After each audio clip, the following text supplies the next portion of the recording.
Čia vietoj sukiniui atlikti, atsistosiu prie stulpo dešinę savo pusę, šiuo atveju pasirinkau, jog tai bus dešinė. Pirštais žemyn paimsiu stulpą, alkūnė tiesi.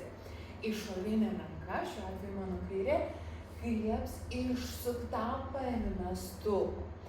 Tai atkreipiam dėmesį, ne šitaip pavyzdys, bet šitaip žvelgiu į viršų, išsuku ir pagriebiu. Šiek tiek tempimo, bet jie gali jaustis.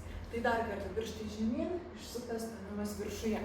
Atsuku savo išorinę pusę į žiūrovą, į veidrodį, į sieną, nesvarbu. Pakeliu klubą, taip pat ir koją. Su šia koja išorinę kursiu didelį mostą. Tai į išorę, ratu ir griūsiu atbulomis. Savo vidinį koją leisiu susilenkti ir užsikabinti. Dar kartelį šiek tiek kitų kampų.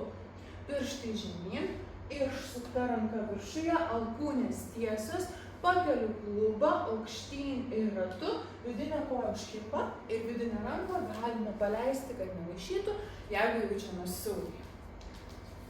Pakeliu, metu aukštyn ir ratu ir kabinu vidinę koją.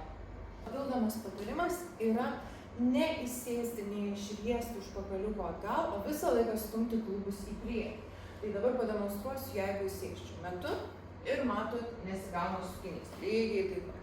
Metu ir keistai nukeliauja klubai.